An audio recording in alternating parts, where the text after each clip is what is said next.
When the World Screamed. By Arthur Conan Doyle. When the world screamed. I had a vague recollection of having heard my friend Edward Malone, of the Gazette, speak of Professor Challenger, with whom he had been associated in some remarkable adventures. I am so busy, however, with my own profession, and my firm has been so overtaxed with orders, that I know little of what is going on in the world outside my own special interests. My general recollection was that Challenger has been depicted as a wild genius of a violent and intolerant disposition. I was greatly surprised to receive a business communication from him which was in the following terms. 14, bis, Enmore Gardens, Kensington. Sir. I have occasion to engage the services of an expert in Artesian borings. I will not conceal from you that my opinion of experts is not a high one, and that I have usually found that a man who, like myself, has a well-equipped brain can take a sounder and broader view than the man who professes a special knowledge, which, alas, is so often a mere profession, and is therefore limited in his outlook. None the less, I am disposed to give you a trial.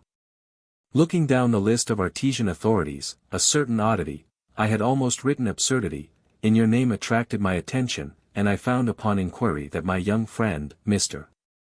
Edward Malone, was actually acquainted with you. I am therefore writing to say that I should be glad to have an interview with you, and that if you satisfy my requirements, and my standard is no mean one, I may be inclined to put a most important matter into your hands. I can say no more at present as the matter is of extreme secrecy, which can only be discussed by word of mouth. I beg, therefore, that you will at once cancel any engagement which you may happen to have, and that you will call upon me at the above address at 10:30 in the morning of next Friday. There is a scraper as well as a mat, and Mrs. Challenger is most particular. I remain, sir, as I began. George Edward Challenger.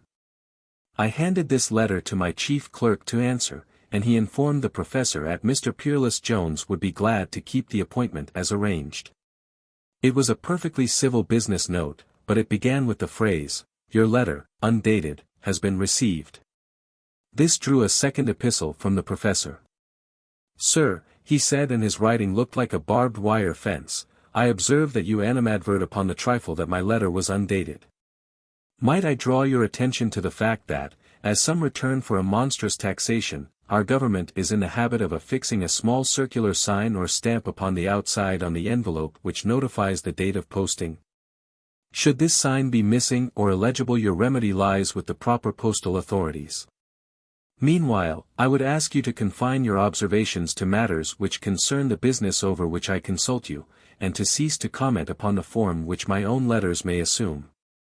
It was clear to me that I was dealing with a lunatic, so I thought it well before I went any further in the matter to call upon my friend Malone, whom I had known since the old days when we both played rugger for Richmond.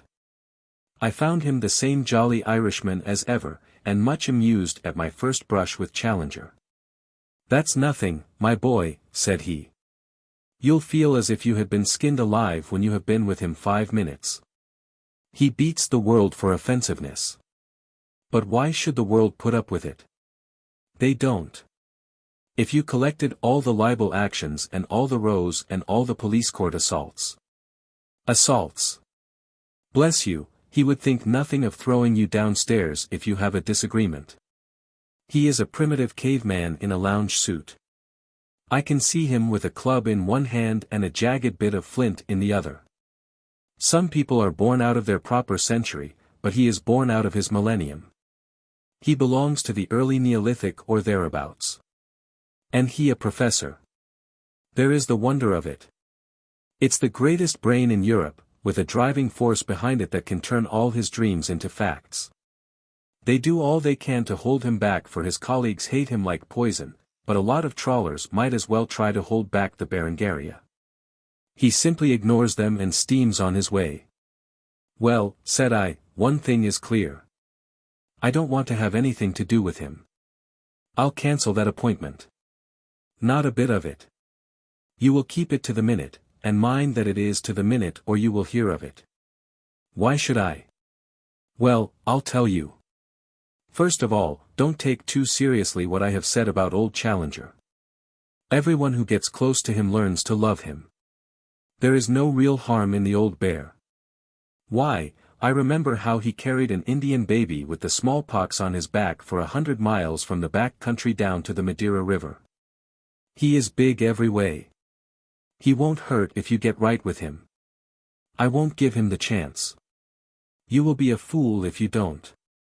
Have you ever heard of the Hengist Down mystery, the shaft sinking on the south coast? Some secret coal mining exploration, I understand. Malone winked. Well, you can put it down as that if you like. You see, I am in the old man's confidence, and I can't say anything until he gives the word. But I may tell you this, for it has been in the press. A man, Betterton, who made his money in rubber, left his whole estate to Challenger some years ago, with the provision that it should be used in the interests of science. It proved to be an enormous sum, several millions. Challenger then bought a property at Hengist Down, in Sussex. It was worthless land on the north edge of the chalk country, and he got a large tract of it, which he wired off. There was a deep gully in the middle of it.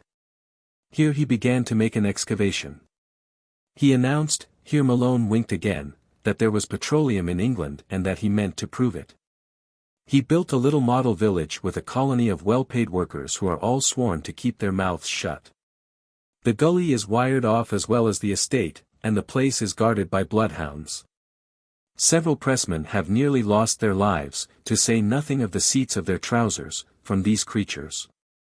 It's a big operation, and Sir Thomas Morton's firm has it in hand, but they also are sworn to secrecy. Clearly the time has come when artesian help is needed. Now, would you not be foolish to refuse such a job as that, with all the interest and experience and a big fat check at the end of it, to say nothing of rubbing shoulders with the most wonderful man you have ever met or are ever likely to meet? Malone's arguments prevailed, and Friday morning found me on my way to Enmore Gardens. I took such particular care to be in time that I found myself at the door 20 minutes too soon. I was waiting in the street when it struck me that I recognized the Rolls-Royce with the Silver Arrow mascot at the door. It was certainly that of Jack Devonshire, the junior partner of the great Morton firm. I had always known him as the most urbane of men, so that it was rather a shock to me when he suddenly appeared, and standing outside the door he raised both his hands to heaven and said with great fervor, "Damn him! Oh, damn him! What is up, Jack? You seem peeved this morning. Hello, Peerless. Are you in on this job, too? There seems a chance of it. Well, you find it chastening to the temper. Rather more so than yours can stand, apparently. Well, I should say so. The butler's message to me was, the professor desired me to say, sir, that he was rather busy at present eating an egg, and that if you would call at some more convenient time he would very likely see you. That was the message delivered by a servant. I may add that I had called to collect £42,000 that he owes us. I whistled. You can't get your money. Oh, yes, he is all right about money. I'll do the old gorilla the justice to say that he is open-handed with money. But he pays when he likes and how he likes, and he cares for nobody. However, you go and try your luck and see how you like it. With that he flung himself into his motor and was off. I waited with occasional glances at my watch until the 0 hour should arrive. I am, if I may say so, a fairly hefty individual, and a runner-up for the Belsize Boxing Club middleweights, but I have never faced an interview with such trepidation as this. It was not physical, for I was confident I could hold my own if this inspired lunatic should attack me, but it was a mixture of feelings in which fear of some public scandal and dread of losing a lucrative contract were mingled. However, things are always easier when imagination ceases and action begins. I snapped up my watch and made for the door. It was opened by an old wooden-faced butler, a man who bore an expression, or an absence of expression, which gave the impression that he was so inured to shocks that nothing on earth would surprise him. By appointment, sir? He asked. Certainly. He glanced at a list in his hand. Your name, sir? Quite so, Mr. Peerless Jones. 10:30. Everything is in order. We have to be careful, Mr. Jones, for we are much annoyed by journalists. The professor, as you may be aware, does not approve of the press. This way, sir. Professor Challenger is now receiving. The next instant I found myself in the presence. I believe that my friend, Ted Malone, has described the man in his Lost World yarn better than I can hope to do, so I'll leave it at that.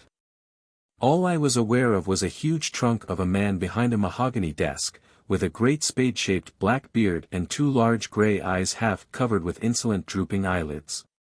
His big head sloped back, his beard bristled forward, and his whole appearance conveyed one single impression of arrogant intolerance. "Well, what the devil do you want?" was written all over him. I laid my card on the table. "Ah yes," he said, picking it up and handling it as if he disliked the smell of it. "Of course. You are the expert so-called. Mr. Jones, Mr. Peerless Jones. You may thank your godfather, Mr. Jones, for it was this ludicrous prefix which first drew my attention to you. I am here, Professor Challenger, for a business interview and not to discuss my own name," said I, with all the dignity I could master. "Dear me, you seem to be a very touchy person, Mr. Jones. Your nerves are in a highly irritable condition. We must walk warily in dealing with you, Mr. Jones. Pray sit down and compose yourself.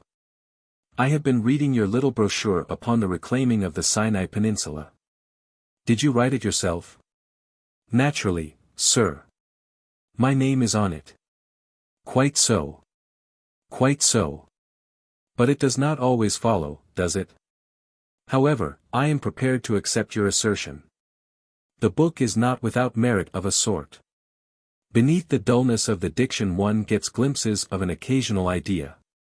There are germs of thought here and there. Are you a married man?" "No, sir. I am not." "Then there is some chance of your keeping a secret." "If I promised to do so, I would certainly keep my promise." "So you say." "My young friend, Malone," he spoke as if Ted were 10 years of age, "has a good opinion of you. He says that I may trust you.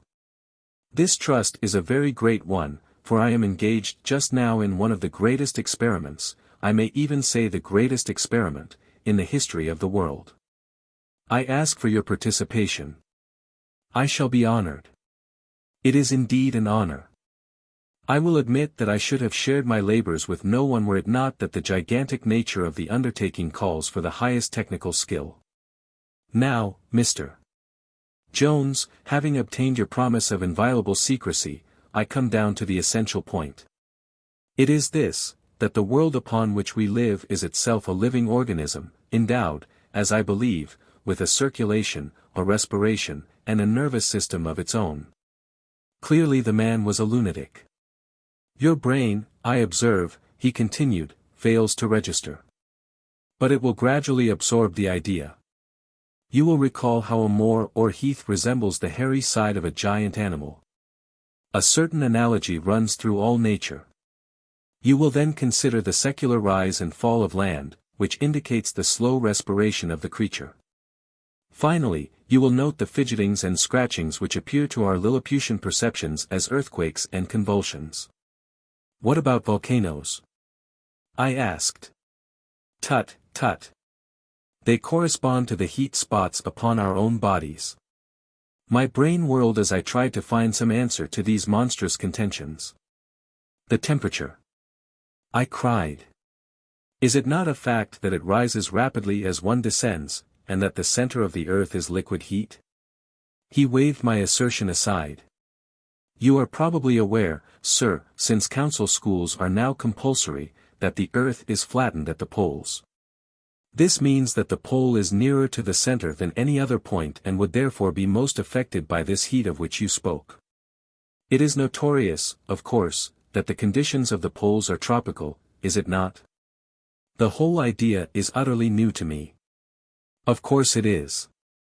It is the privilege of the original thinker to put forward ideas which are new and usually unwelcome to the common clay.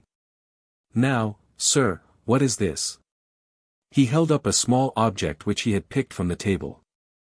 I should say it is a sea urchin.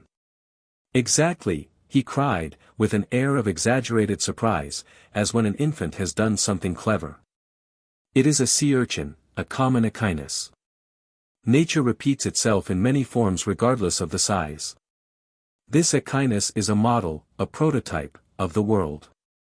You perceive that it is roughly circular, but flattened at the poles. Let us then regard the world as a huge echinus. What are your objections? My chief objection was that the thing was too absurd for argument, but I did not dare to say so. I fished around for some less sweeping assertion. A living creature needs food, I said. Where could the world sustain its huge bulk?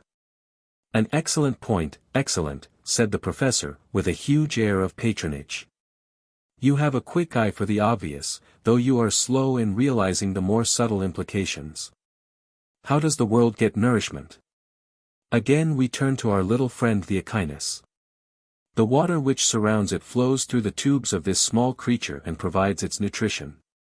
Then you think that the water? No, sir. The ether. The earth browses upon a circular path in the fields of space, and as it moves the ether is continually pouring through it and providing its vitality. Quite a flock of other little world echini are doing the same thing, Venus, Mars, and the rest, each with its own field for grazing. The man was clearly mad, but there was no arguing with him. He accepted my silence as agreement and smiled at me in most beneficent fashion. We are coming on, I perceive, said he. Light is beginning to break in. A little dazzling at first, no doubt, but we will soon get used to it. Pray give me your attention while I found one or two more observations upon this little creature in my hand. We will suppose that on this outer hard rind there were certain infinitely small insects which crawled upon the surface. Would the echinus ever be aware of their existence? I should say not. You can well imagine then, that the earth has not the least idea of the way in which it is utilized by the human race.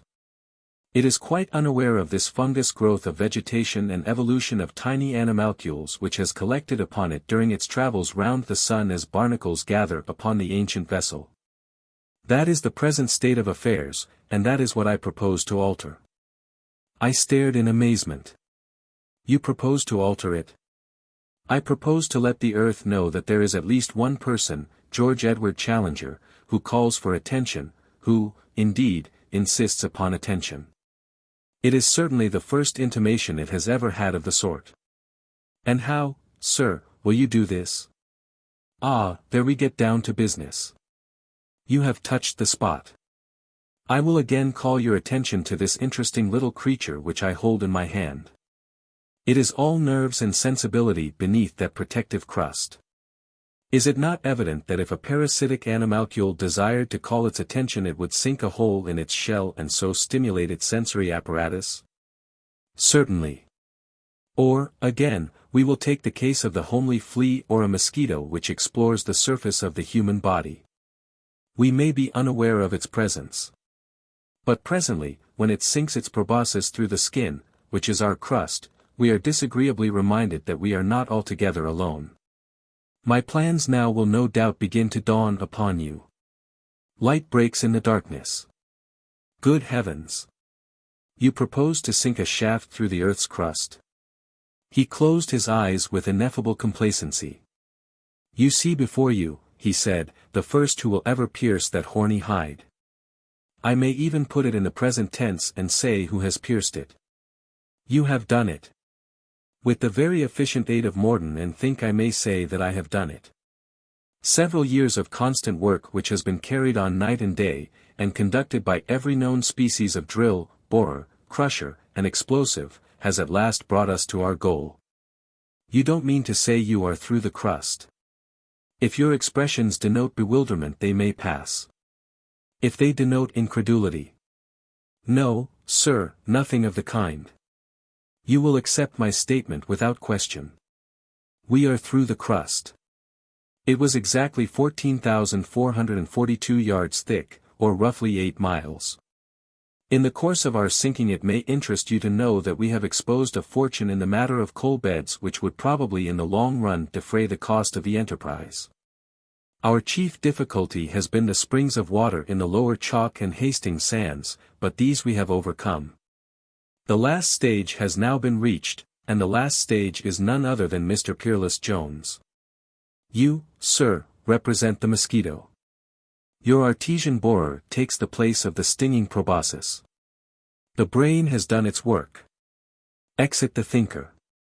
Enter the mechanical one, the peerless one, with his rod of metal. Do I make myself clear? You talk of 8 miles. I cried. Are you aware, sir, that 5,000 feet is considered nearly the limit for artesian borings? I am acquainted with one in Upper Silesia which is 6,200 feet deep, but it is looked upon as a wonder. You misunderstand me, Mr.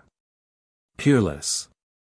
Either my explanation or your brain is at fault, and I will not insist upon which. I am well aware of the limits of artesian borings, and it is not likely that I would have spent millions of pounds upon my colossal tunnel if a 6-inch boring would have met my needs. All that I ask you is to have a drill ready which shall be as sharp as possible, not more than 100 feet in length, and operated by an electric motor. An ordinary percussion drill driven home by a weight will meet every requirement. Why by an electric motor?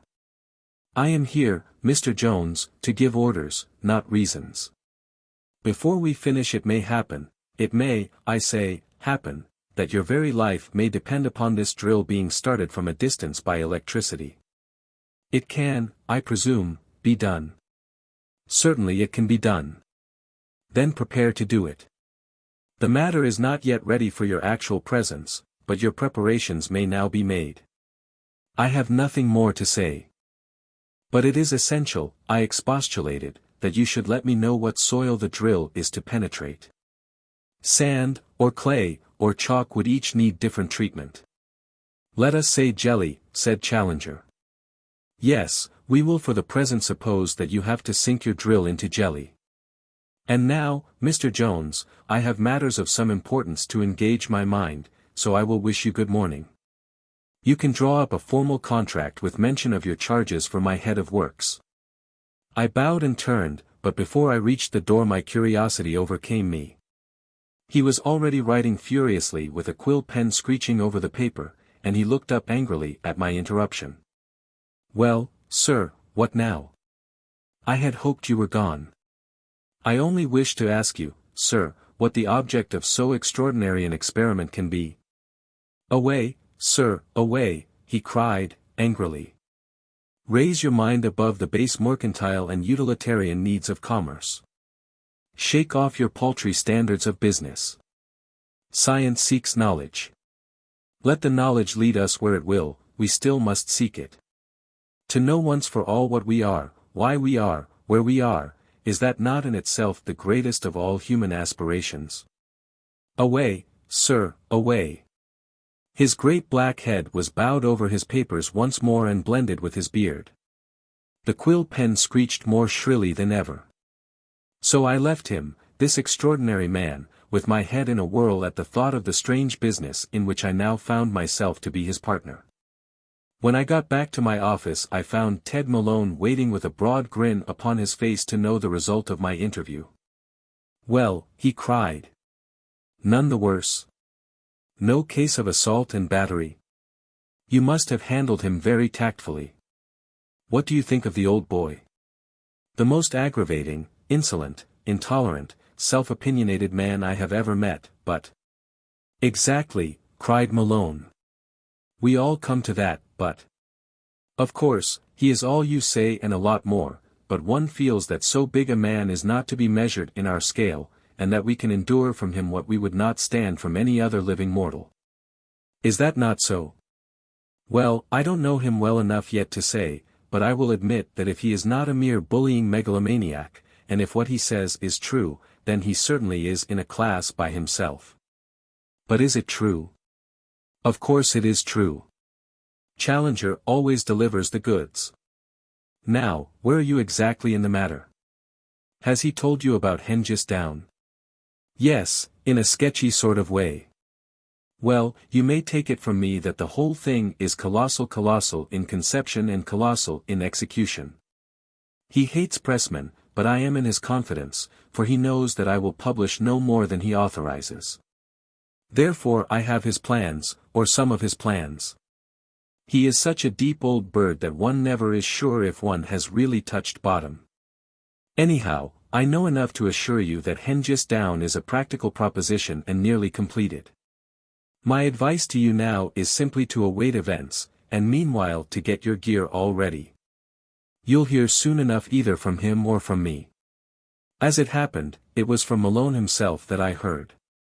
He came round quite early to my office some weeks later, as the bearer of a message.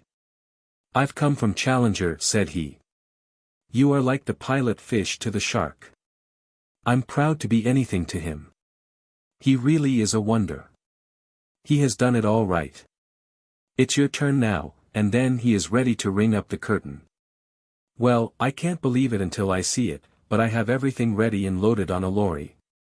I could start it off at any moment. Then do so at once. I've given you a tremendous character for energy and punctuality, so mind you don't let me down. In the meantime, come down with me by rail and I will give you an idea of what has to be done. It was a lovely spring morning, May 22nd, to be exact, when we made that fateful journey which brought me on to a stage which is destined to be historical. On the way Malone handed me a note from Challenger which I was to accept as my instructions. "Sir," it ran. "Upon arriving at Hengist Down you will put yourself at the disposal of Mr. Barforth, the chief engineer, who is in possession of my plans. My young friend, Malone, the bearer of this, is also in touch with me and may protect me from any personal contact. We have now experienced certain phenomena in the shaft at and below the 14,000-foot level which fully bear out my views as to the nature of a planetary body. But some more sensational proof is needed before I can hope to make an impression upon the torpid intelligence of the modern scientific world. That proof you are destined to afford, and they to witness. As you descend in the lifts you will observe, presuming that you have the rare quality of observation, that you pass in succession the secondary chalk beds, the coal measures, some Devonian and Cambrian indications, and finally the granite, through which the greater part of our tunnel is conducted. The bottom is now covered with tarpaulin, which I order you not to tamper with, as any clumsy handling of the sensitive inner cuticle of the earth might bring about premature results. At my instruction, 2 strong beams have been laid across the shaft 20 feet above the bottom, with a space between them. This space will act as a clip to hold up your Artesian tube. 50 feet of drill will suffice, 20 of which will project below the beams, so that the point of the drill comes nearly down to the tarpaulin. As you value your life, do not let it go further. 30 feet will then project upwards in the shaft, and when you have released it we may assume that not less than 40 feet of drill will bury itself in the earth's substance. As this substance is very soft I find that you will probably need no driving power, and that simply a release of the tube will suffice by its own weight to drive it into the layer which we have uncovered. These instructions would seem to be sufficient for any ordinary intelligence, but I have little doubt that you will need more, which can be referred to me through our young friend, Malone. George Edward Challenger. It can be imagined that when we arrived at the station of Storrington, near the northern foot of the South Downs, I was in a state of considerable nervous tension. A weather-worn Vauxhall 30 Landaulette was awaiting us, and bumped us for 6 or 7 miles over bypaths and lanes which, in spite of their natural seclusion, were deeply rutted and showed every sign of heavy traffic.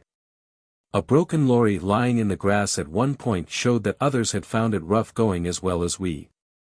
Once a huge piece of machinery which seemed to be the valves and piston of a hydraulic pump projected itself, all rusted, from a clump of firs. "That's Challenger's doing," said Malone, grinning. "Said it was 1/10 of an inch out of estimate, so he simply chucked it by the wayside. With a lawsuit to follow, no doubt." "A lawsuit? My dear chap, we should have a court of our own. We have enough to keep a judge busy for a year. Government too. The old devil cares for no one. Rex vs. George Challenger and George Challenger vs. Rex. A nice devil's dance the two will have from one court to another. Well, here we are. All right, Jenkins, you can let us in. A huge man with a notable cauliflower ear was peering into the car, a scowl of suspicion upon his face. He relaxed and saluted as he recognized my companion. All right, Mr. Malone. I thought it was the American Associated Press. Oh, they are on the track, are they? They today, and the Times yesterday. Oh, they are buzzing round proper. Look at that. He indicated a distant dot upon the skyline. See that glint? That's the telescope of the Chicago Daily News. Yes, they are fair after us now. I've seen 'em in rows, same as the crows, along the beacon yonder. Poor old press gang, said Malone, as we entered a gate in a formidable barbed wire fence. I am one of them myself, and I know how it feels. At this moment we heard a plaintive bleat behind us of Malone. Ted Malone. It came from a fat little man who had just arrived upon a motorbike and was at present struggling in the Herculean grasp of the gatekeeper.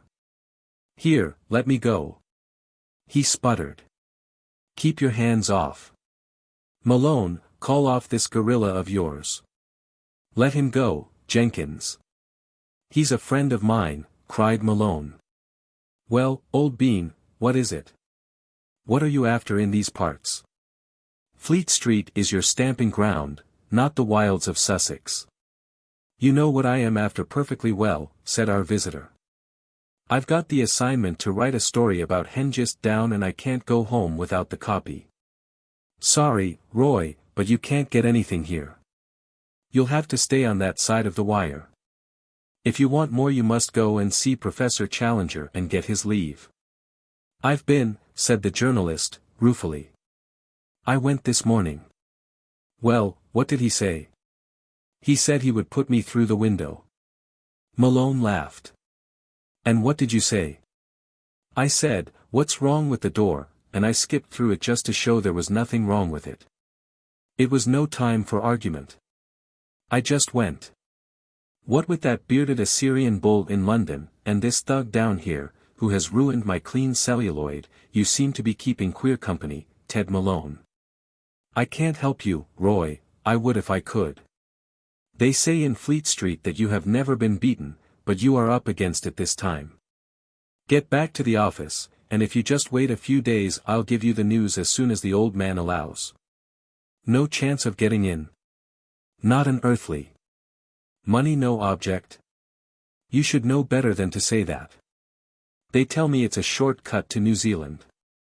It will be a short cut to the hospital if you butt in here, Roy. Goodbye, now. We have some work to do of our own. That's Roy Perkins, the war correspondent, said Malone as we walked across the compound. We've broken his record, for he is supposed to be undefeatable. It's his fat, little innocent face that carries him through everything. We were on the same staff once. Now there, he pointed to a cluster of pleasant red-roofed bungalows, are the quarters of the men. They are a splendid lot of picked workers who are paid far above ordinary rates. They have to be bachelors and teetotalers, and under oath of secrecy. I don't think there has been any leakage up to now. That field is their football ground and the detached house is their library and recreation room. The old man is some organizer, I can assure you. This is Mr. Barforth, the head engineer in charge. A long, thin, melancholy man with deep lines of anxiety upon his face had appeared before us. I expect you are the Artesian engineer, said he, in a gloomy voice. I was told to expect you. I am glad you've come, for I don't mind telling you that the responsibility of this thing is getting on my nerves. We work away, and I never know if it's a gush of chalk water, or a seam of coal, or a squirt of petroleum, or maybe a touch of hell fire that is coming next. We've been spared the last up to now, but you may make the connection for all I know. Is it so hot down there? Well, it's hot. There's no denying it. And yet maybe it is not hotter than the barometric pressure and the confined space might account for. Of course, the ventilation is awful. We pump the air down, but 2-hour shifts are the most the men can do, and they are willing lads too. The professor was down yesterday, and he was very pleased with it all. You had best join us at lunch, and then you will see it for yourself.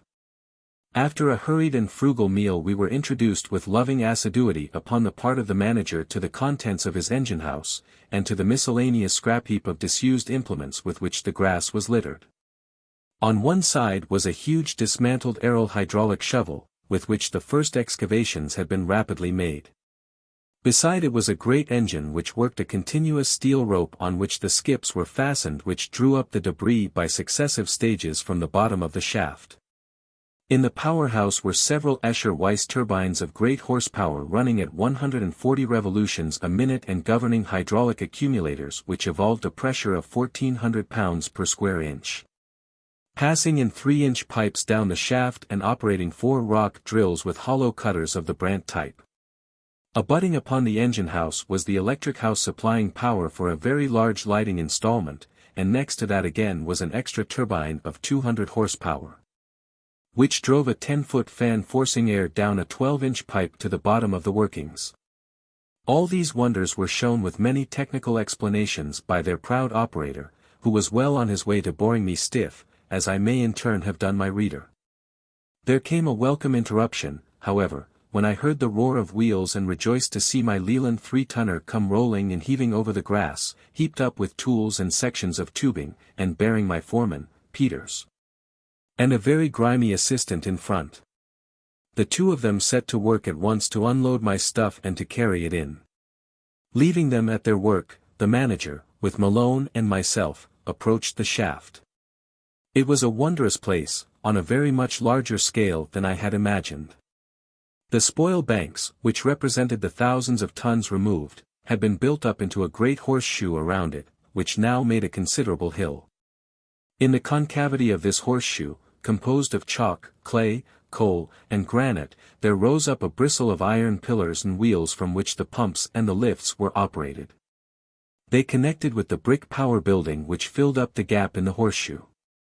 Beyond it lay the open mouth of the shaft, a huge yawning pit, some 30 or 40 feet in diameter, lined and topped with brick and cement.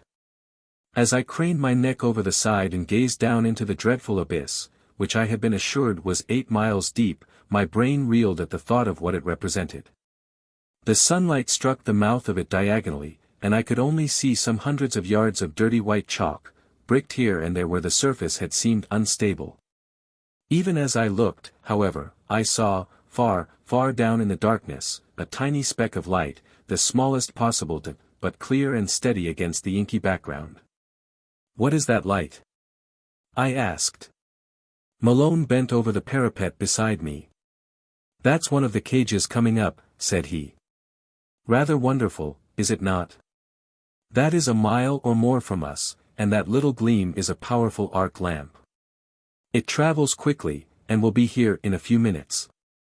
Sure enough, the pinpoint of light came larger and larger, until it flooded the tube with its silvery radiance, and I had to turn away my eyes from its blinding glare. A moment later the iron cage clashed up to the landing stage, and 4 men crawled out of it and passed on to the entrance. "Nearly all in," said Malone. "It is no joke to do a 2-hour shift at that depth. Well, some of your stuff is ready to hand here. I suppose the best thing we can do is to go down. Then you will be able to judge the situation for yourself." There was an annex to the engine house into which he led me. A number of baggy suits of the lightest tussore material were hanging from the wall. Following Malone's example, I took off every stitch of my clothes, and put on one of these suits, together with a pair of rubber-soled slippers. Malone finished before I did and left the dressing room. A moment later I heard a noise like 10 dog-fights rolled into one, and rushing out I found my friend rolling on the ground with his arms round the workman who was helping to stack my Artesian tubing. He was endeavoring to tear something from him to which the other was most desperately clinging. But Malone was too strong for him, tore the object out of his grasp, and danced upon it until it was shattered to pieces. Only then did I recognize that it was a photographic camera. My grimy-faced artisan rose ruefully from the floor. "Confound you, Ted Malone," said he. "That was a new 10-guinea machine." "Can't help it, Roy. I saw you take the snap, and there was only one thing to do." "How the devil did you get mixed up with my outfit?" I asked, with righteous indignation. The rascal winked and grinned. "There are always and means," said he. "But don't blame your foreman. He thought it was just a rag." I swapped clothes with his assistant, and in I came. "And out you go," said Malone. "No use arguing, Roy. If Challenger were here he would set the dogs on you. I've been in a hole myself so I won't be hard, but I am watchdog here, and I can bite as well as bark. Come on. Out you march." So our enterprising visitor was marched by 2 grinning workmen out of the compound. So now the public will at last understand the genesis of that wonderful 4-column article headed, "Mad Dream of a Scientist," with the subtitle, "A Beeline to Australia," which appeared in the Advisor some days later and brought Challenger to the verge of apoplexy, and the editor of the Advisor to the most disagreeable and dangerous interview of his lifetime. The article was a highly colored and exaggerated account of the adventure of Roy Perkins, our experienced war correspondent, and it contained such purple passages as, "This hirsute bully of Enmore Gardens, a compound guarded by barbed wire. Plug uglies, and bloodhounds," and finally, "I was dragged from the edge of the Anglo-Australian tunnel by 2 ruffians, the more savage being a jack-of-all-trades whom I had previously known by sight as a hanger-on of the journalistic profession. While the other, a sinister figure in a strange tropical garb, was posing as an Artesian engineer, though his appearance was more reminiscent of Whitechapel. Having ticked us off in this way, the rascal had an elaborate description of rails at the pit mouth, and of a zigzag excavation by which funicular trains were to burrow into the earth. The only practical inconvenience arising from the article was that it notably increased that line of loafers who sat upon the South Downs waiting for something to happen. The day came when it did happen and when they wished themselves elsewhere. My foreman with his faked assistant had littered the place with all my apparatus, my bell-box, my crow's-foot, the V-drills, the rods, and the weight, but Malone insisted that we disregard all that and descend ourselves to the lowest level. To this end we entered the cage, which was of lattice steel, and in the company of the chief engineer we shot down into the bowels of the earth. There were a series of automatic lifts, each with its own operating station hollowed out in the side of the excavation. They operated with great speed, and the experience was more like a vertical railway journey than the deliberate fall which we associate with the British lift. Since the cage was latticed and brightly illuminated, we had a clear view of the strata which we passed. I was conscious of each of them as we flashed past. There were the sallow lower chalk, the coffee-colored Hastings beds, the lighter Ashburnham beds, the dark carboniferous clays, and then, gleaming in the electric light, band after band of jet black. Sparkling coal alternating with the rings of clay. Here and there brickwork had been inserted, but as a rule the shaft was self-supported, and one could but marvel at the immense labor and mechanical skill which it represented. Beneath the coal beds I was conscious of jumbled strata of a concrete-like appearance, and then we shot down into the primitive granite, where the quartz crystals gleamed and twinkled as if the dark walls were sown with the dust of diamonds. Down we went and ever down, lower now than ever mortals had ever before penetrated. The archaic rocks varied wonderfully in color, and I can never forget one broad belt of rose-colored felspar, which shone with an unearthly beauty before our powerful lamps. Stage after stage, and lift after lift, the air getting ever closer and hotter until even the light tussore garments were intolerable and the sweat was pouring down into those rubber-soled slippers. At last, just as I was thinking that I could stand it no more, the last lift came to a stand and we stepped out upon a circular platform which had been cut in the rock. I noticed that Malone gave a curiously suspicious glance round at the walls as he did so. If I did not know him to be amongst the bravest of men, should say that he was exceedingly nervous. "Funny-looking stuff," said the chief engineer, passing his hand over the nearest section of rock. He held it to the light and showed that it was glistening with a curious slimy scum. "There have been shiverings and tremblings down here. I don't know what we are dealing with. The professor seems pleased with it, but it's all new to me. I am bound to say I've seen that wall fairly shake itself, said Malone. Last time I was down here we fixed those 2 crossbeams for your drill, and when we cut into it for the supports it winced at every stroke. The old man's theory seemed absurd in solid old London town, but down here, 8 miles under the surface, I am not so sure about it. If you saw what was under that tarpaulin you would be even less sure, said the engineer. All this lower rock cut like cheese, and when we were through it we came on a new formation like nothing on Earth. Cover it up. Don't touch it, said the professor. So we tarpaulined it according to his instructions, and there it lies. Could we not have a look? A frightened expression came over the engineer's lugubrious countenance. It's no joke disobeying the professor, said he. He is so damn cunning, too, that you never know what check he has set on you. However, we'll have a peep and chance it. He turned down our reflector lamp so that the light gleamed upon the black tarpaulin. Then he stooped and, seizing a rope which connected up with the corner of the covering, he disclosed 6 square yards of the surface beneath it. It was a most extraordinary and terrifying sight. The floor consisted of some grayish material, glazed and shiny, which rose and fell in slow palpitation. The throbs were not direct, but gave the impression of a gentle ripple or rhythm, which ran across the surface.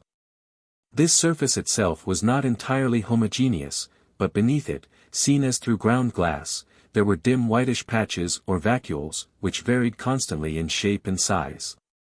We stood all 3 gazing spellbound at this extraordinary sight.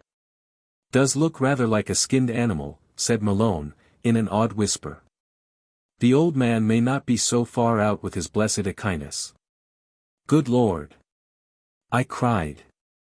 And am I to plunge a harpoon into that beast? That's your privilege, my son, said Malone, and, sad to relate, unless I give it a miss in bulk, I shall have to be at your side when you do it. Well, I won't, said the head engineer, with decision. I was never clearer on anything than I am on that. If the old man insists, then I resign my portfolio. Good Lord, look at that. The grey surface gave a sudden heave upwards, welling towards us as a wave does when you look down from the bulwarks. Then it subsided and the dim beatings and throbbings continued as before. Barforth lowered the rope and replaced the tarpaulin. Seemed almost as if it knew we were here, said he. Why should it swell up towards us like that? I expect the light had some sort of effect upon it. What am I expected to do now? I asked. Mr. Barforth pointed to 2 beams which lay across the pit just under the stopping place of the lift. There was an interval of about 9 inches between them. That was the old man's idea, said he. I think I could have fixed it better, but you might as well try to argue with a mad buffalo. It is easier and safer just to do whatever he says. His idea is that you should use your 6-inch bore and fasten it in some way between these supports. Well, I don't think there would be much difficulty about that, I answered. I'll take the job over as from today. It was, as one might imagine, the strangest experience of my very varied life, which has included well sinking in every continent upon Earth. As Professor Challenger was so insistent that the operation should be started from a distance, and as I began to see a good deal of sense in his contention, I had to plan some method of electric control. Which was easy enough as the pit was wired from top to bottom. With infinite care my foreman, Peters, and I brought down our lengths of tubing and stacked them on the rocky ledge. Then we raised the stage of the lowest lift so as to give ourselves room. As we proposed to use the percussion system, for it would not do to trust entirely to gravity, we hung our 100-pound weight over a pulley beneath the lift, and ran our tubes down beneath it with a V-shaped terminal. Finally, the rope which held the weight was secured to the side of the shaft in such a way that an electrical discharge would release it.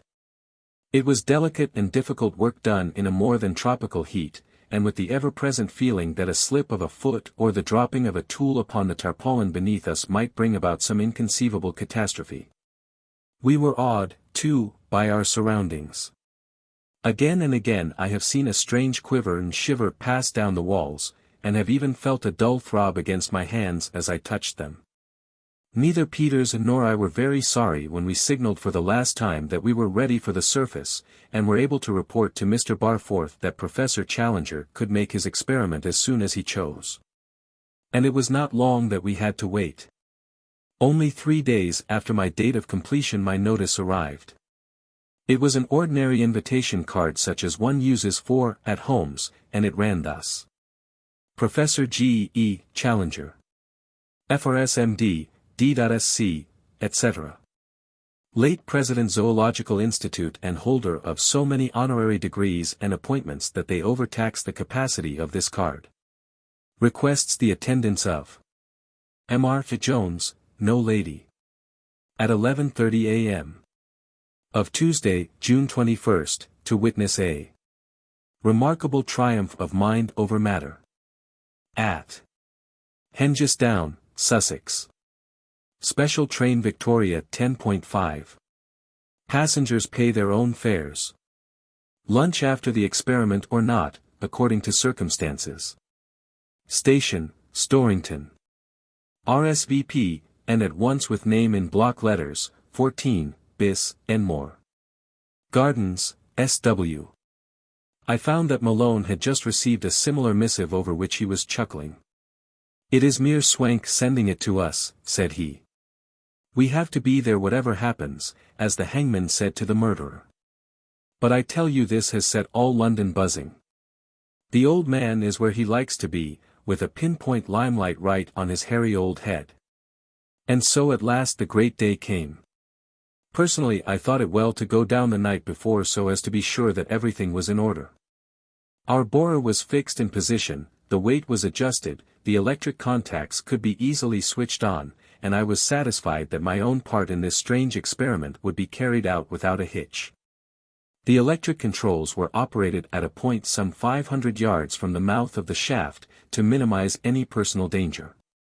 When on the fateful morning, an ideal English summer day, I came to the surface with my mind assured, I climbed halfway up the slope of the down in order to have a general view of the proceedings. All the world seemed to be coming to Hengist Down. As far as we could see the roads were dotted with people. Motor cars came bumping and swaying down the lanes, and discharged their passengers at the gate of the compound. This was in most cases the end of their progress. A powerful band of janitors waited at the entrance, and no promises or bribes, but only the production of the coveted buff tickets, could get them any farther. They dispersed therefore and joined the vast crowd which was already assembling on the side of the hill and covering the ridge with a dense mass of spectators. The place was like Epsom Downs on the Derby Day. Inside the compound certain areas had been wired off, and the various privileged people were conducted to the particular pen to which they had been allotted. There was one for peers, one for members of the House of Commons, and one for the heads of learned societies and the men of fame in the scientific world, including Le Pellier of the Sorbonne and Dr. Dreisinger of the Berlin Academy. A special reserved enclosure with sandbags and a corrugated iron roof was set aside for 3 members of the royal family. At 11:15 a succession of char-a-bancs brought up specially invited guests from the station and I went down into the compound to assist at the reception. Professor Challenger stood by the select enclosure, resplendent in frock coat, white waistcoat, and burnished top hat, his expression a blend of overpowering and almost offensive benevolence, mixed with most portentous self-importance. Clearly a typical victim of the Jehovah complex, as one of his critics described him. He assisted in conducting and occasionally in propelling his guests into their proper places, and then, having gathered the elite of the company around him, he took his station upon the top of a convenient hillock and looked around him with the air of the chairman who expects some welcoming applause. As none was forthcoming, he plunged at once into his subject, his voice booming to the farthest extremities of the enclosure. "Gentlemen," he roared, "upon this occasion I have no need to include the ladies. If I have not invited them to be present with us this morning it is not, I can assure you, for want of appreciation, for I may say, with elephantine humor and mock modesty, that the relations between us upon both sides have always been excellent. And indeed intimate. The real reason is that some small element of danger is involved in our experiment, though it is not sufficient to justify the discomposure which I see upon many of your faces. It will interest the members of the press to know that I have reserved very special seats for them upon the spoil banks which immediately overlook the scene of the operation. They have shown an interest which is sometimes indistinguishable from impertinence in my affairs, so that on this occasion at least they cannot complain that I have been remiss in studying their convenience. If nothing happens, which is always possible, I have at least done my best for them. If, on the other hand, something does happen, they will be in an excellent position to experience and record it, should they ultimately feel equal to the task. It is, as you will readily understand, impossible for a man of science to explain to what I may describe, without undue disrespect, as the common herd, the various reasons for his conclusions or his actions. I hear some unmannerly interruptions, and I will ask the gentleman with the horn spectacles to cease waving his umbrella. A voice, your description of your guests, sir, is most offensive. Possibly it is my phrase, the common herd, which has ruffled the gentleman. Let us say, then, that my listeners are a most uncommon herd. We will not quibble over phrases.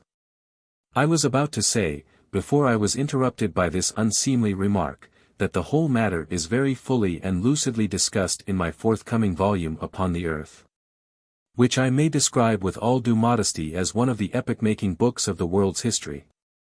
General interruption and cries of, "Get down to the facts. What are we here for? Is this a practical joke?" I was about to make the matter clear, and if I have any further interruption I shall be compelled to take means to preserve decency and order, the lack of which is so painfully obvious. The position is, then, that I have sunk a shaft through the crust of the earth and that I am about to try the effect of a vigorous stimulation of its sensory cortex, a delicate operation which will be carried out by my subordinates, Mr. Peerless Jones, a self-styled expert in Artesian borings, and Mr. Edward Malone, who represents myself upon this occasion. The exposed and sensitive substance will be pricked, and how it will react is a matter for conjecture. If you will now kindly take your seats, these two gentlemen will descend into the pit and make the final adjustments. I will then press the electric button upon this table and the experiment will be complete. An audience after one of Challenger's harangues usually felt as if, like the earth, its protective epidermis had been pierced and its nerves laid bare. This assembly was no exception, and there was a dull murmur of criticism and resentment as they returned to their places. Challenger sat alone on the top of the mound, a small table beside him, his black mane and beard vibrating with excitement, a most portentous figure. Neither Malone nor I could admire the scene, however, for we hurried off upon our extraordinary errand. 20 minutes later we were at the bottom of the shaft, and had pulled the tarpaulin from the exposed surface. It was an amazing sight which lay before us. By some strange cosmic telepathy the old planet seemed to know that an unheard-of liberty was about to be attempted. The exposed surface was like a boiling pot. Great grey bubbles rose and burst with a crackling report. The air spaces and vacuoles below the skin separated and coalesced in an agitated activity. The transverse ripples were stronger and faster in their rhythm than before. A dark purple fluid appeared to pulse in the tortuous anastomoses of channels which lay under the surface. The throb of life was in it all. A heavy smell made the air hardly fit for human lungs.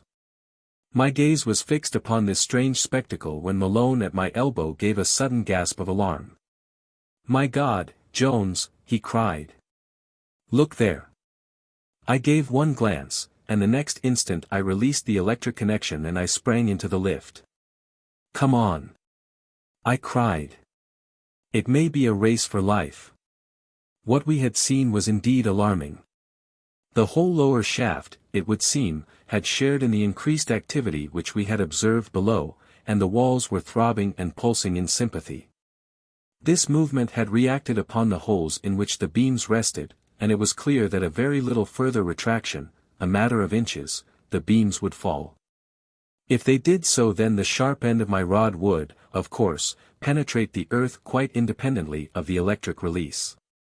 Before that happened it was vital that Malone and I should be out of the shaft.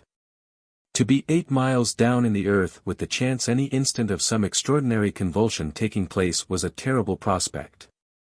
We fled wildly for the surface. Shall either of us ever forget that nightmare journey? The lifts whizzed and buzzed, and yet the minutes seemed to be hours.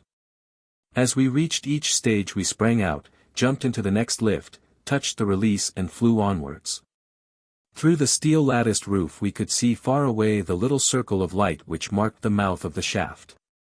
Now it grew wider and wider, until it came full circle and our glad eyes rested upon the brickwork of the opening. Up we shot, and then at last in a glad moment of joy and thankfulness we sprang out of our prison and had our feet upon the green sward once more. But it was touch and go. We had not gone 30 paces from the shaft when far down in the depths my iron dart shot into the nerve ganglion of old Mother Earth, and the great moment had arrived. What was it happened? Neither Malone nor I was in a position to say, for both of us were swept off our feet as by a cyclone and swirled along the grass, revolving round and round like two curling stones upon an ice rink. At the same time our ears were assailed by the most horrible yell that ever yet was heard. Who is there of all the hundreds who have attempted it who has ever yet described adequately that terrible cry? It was a howl in which pain, anger, menace, and the outraged majesty of nature all blended into one hideous shriek. For a full minute it lasted, 1,000 sirens in one, paralyzing all the great multitude with its fierce insistence. And floating away through the still summer air until it went echoing along the whole south coast and even reached our French neighbors across the channel. No sound in history has ever equaled the cry of the injured earth. Dazed and deafened, Malone and I were aware of the shock and of the sound, but it is from the narrative of others that we learn the other details of that extraordinary scene. The first emergence from the bowels of the earth consisted of the lift cages. The other machinery being against the walls escaped the blast, but the solid floors of the cages took the full force of the upward current. When several separate pellets are placed in a blowpipe they still shoot forth in their order and separately from each other. So the 14 lift cages appeared one after the other in the air, each soaring after the other, and describing a glorious parabola which landed one of them in the sea near Worthing Pier, and a second one in a field not far from Chichester. Spectators have averred that of all the strange sights that they had ever seen nothing could exceed that of the 14 lift cages sailing serenely through the blue heavens. Then came the geyser. It was an enormous spout of vile treacly substance of the consistence of tar, which shot up into the air to a height which has been computed at 2,000 feet. An inquisitive aeroplane, which had been hovering over the scene, was picked off as by an Archie and made a forced landing, man and machine buried in filth. This horrible stuff, which had a most penetrating and nauseous odor, may have represented the life-blood of the planet, or it may be, as Professor Dreisinger and the Berlin School maintain, that it is a protective secretion, analogous to that of the skunk, which nature has provided in order to defend Mother Earth from intrusive challengers.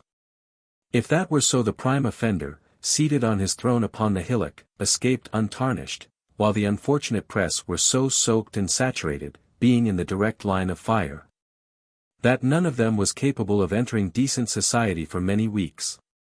This gush of putridity was blown southwards by the breeze, and descended upon the unhappy crowd who had waited so long and so patiently upon the crest of the downs to see what would happen.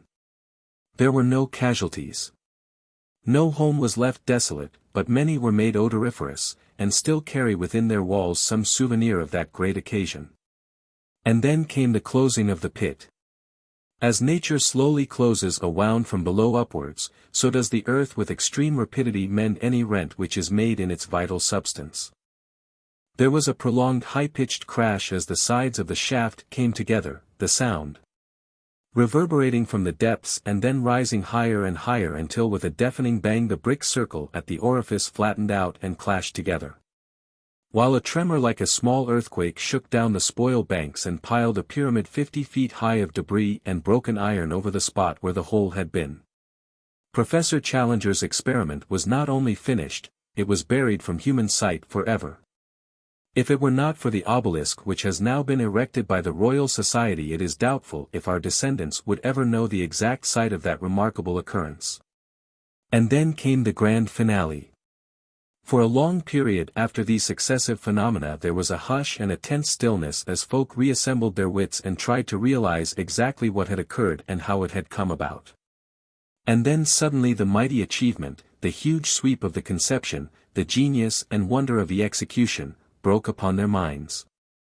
With one impulse they turned upon Challenger. From every part of the field there came the cries of admiration, and from his hillock he could look down upon the lake of upturned faces broken only by the rise and fall of the waving handkerchiefs. As I look back I see him best as I saw him then. He rose from his chair, his eyes half closed, a smile of conscious merit upon his face, his left hand upon his hip, his right buried in the breast of his frock coat. Surely that picture will be fixed forever, for I heard the cameras clicking round me like crickets in a field. The June sun shone golden upon him as he turned gravely bowing to each quarter of the compass.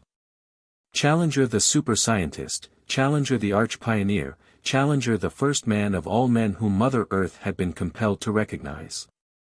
Only a word by way of epilogue. It is of course well known that the effect of the experiment was a worldwide one. It is true that nowhere did the injured planet emit such a howl as at the actual point of penetration, but she showed that she was indeed one entity by her conduct elsewhere. Through every vent and every volcano she voiced her indignation. Hekla bellowed until the Icelanders feared a cataclysm. Vesuvius blew its head off. Etna spewed up a quantity of lava, and a suit of 500,000 lira damages has been decided against Challenger in the Italian courts for the destruction of vineyards. Even in Mexico and in the belt of Central America there were signs of intense plutonic indignation, and the howls of Stromboli filled the whole eastern Mediterranean. It has been the common ambition of mankind to set the whole world talking. To set the whole world screaming was the privilege of Challenger alone. How do you find this book? Any thoughts about the book or the author? Any suggestion for improvement? Please take a moment to share your thoughts in a comment. If you like it, share it with your friends who might enjoy it as well. Subscribe to keep in touch.